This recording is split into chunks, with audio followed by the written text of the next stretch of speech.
Well, hey class, welcome to Module 5 of ITEC 6380, Supporting Student Success. By the end of this module, you should be able to recognize multiple methods for student online interaction in virtual settings,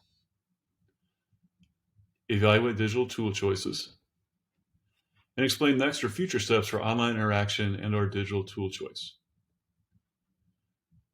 One of the big focuses in this module is on using digital tools to plan for student interaction. So we always want to keep in mind, how can we best employ digital tools to promote the three types of interaction? That's our student to student, student teacher to teacher, and also student to content. But a key question here is, how can different forms of communication be leveraged to benefit students in their learning? If we take it back to a traditional brick and mortar classroom setting, we've got different constraints. For example, you've got a 50-minute class period, or maybe if you're on block, you've got 80 minutes. Or how do you get all 30 of your student voices to be involved? In online environments, this is where we also have to choose our tools very carefully to leverage them to benefit our students in their learning as best we can. We also have to keep student privacy concerns in mind. Some of these concerns can be addressed best by having a single server sign-on, so students aren't having to constantly come up with a new password or a new login set of information. In terms of making these digital tool choices, we need to choose what the best tool is for our learners, which means, as we all know, it goes back to our relationships with our learners. What are the tools that are going to set them best up for success in our particular learning context? There are a couple really key questions here. First of all, how well does this digital tool do what it says it does? And also, secondly, how much value does it add to the learning experience for our students? For example, does it really create new possibilities for our learners and enhance their learning? Also have to consider issues of accessibility. Is this tool that we're looking at or considering incorporating in our online instruction, is it something that all of our students have access to? Is it something that our students who might have different learning challenges will be able to use effectively? Also, we really want to make sure as we implement the use of new online tools that we include choice. So it's not just a one-size-fits-all approach to how students will use a tool. I do want to give you a couple samples of really good sources for digital tools.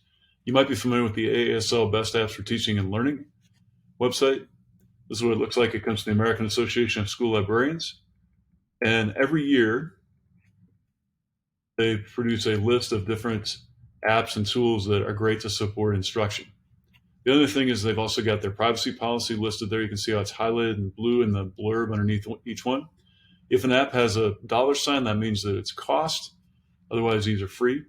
And something I encourage you to do, I use this as I plan instruction for my teachers in my building as their library media specialist, is to not just look at the ones that have been recognized for this particular year, but it goes back quite a few years. Even to go back into 2020 or some of the past years, you may really find some great gems and great apps to support your students' instruction online. Another really good tool is from Common Sense, and this is their best free apps and websites for learning.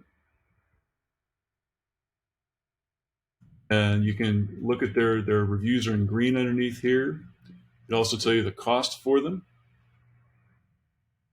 and they're sorted by content area. Another real key to effective online learning and choosing apps is just providing effective feedback. And I really like the hamburger model that's in our course readings this week. It mentions about the bun, the specific comments and relationship building, even just something as simple as addressing students by name at the start of your feedback. The cheese refers to the specific praise about things that they did well.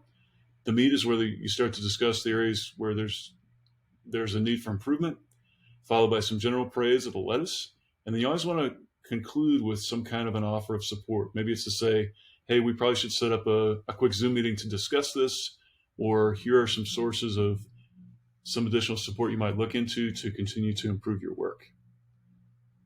Our discussion this week is a little bit different. We have had some Flipgrid so far in the 6380 course. Make sure you look at the rubric as it's highlighted here on the screen. It is different. For this one, you're going to be doing something as a practice that will be incorporated in your DESE exam that's coming up. You're going to record a lesson using a screencasting or recording tool of your choice. You want to save your video or your link, and you're going to add your video onto Padlet underneath your name. So you will need to create a Padlet account and you can just use your Cub account for that. This is what our Padlet looks like for Module 5 discussion. You can see how everyone in our class has their name up here. You'll post your video link up here by clicking on the plus sign underneath your name. And then I'm going to use a link since I really like Loom here. I'll click publish, and you can see my video will appear here in just a moment. It's going to be, you're going to be using one of your planned lessons from your course planning grid from previous classes. Remember, this can be a synchronous video of how you would teach with students present, or it could also be an asynchronous. Remember, make sure it follows the structure as visuals and moments for students to reflect or interact. It creates opportunities for students to practice their learning in a future lesson. So what you'll do for the discussion this week is you'll find your name, and then you'll click in here, and you're going to include a link to that practice teaching video of up to 15 minutes. I'll put my link in here. I'll click publish. And then, similar to your discussion post, this is where you'll comment on two people's posts with two glows or two real positives, specific positives, pieces of feedback there, and then also one grow or an area for improvement. And that feedback will just go, click on that underneath each video of the ones where you're giving your classmates feedback. That's just a quick look at our Module 5 discussion post and a quick overview of the content for this week. Feel free to reach out if you have questions or about the things we're doing this week. We will have a synchronous session that will be held on Monday night at 6 p.m. that's required for the class. And that's where we'll go into more detail about the upcoming assignments as we move closer to the DESE exam. But I hope everybody have a great week.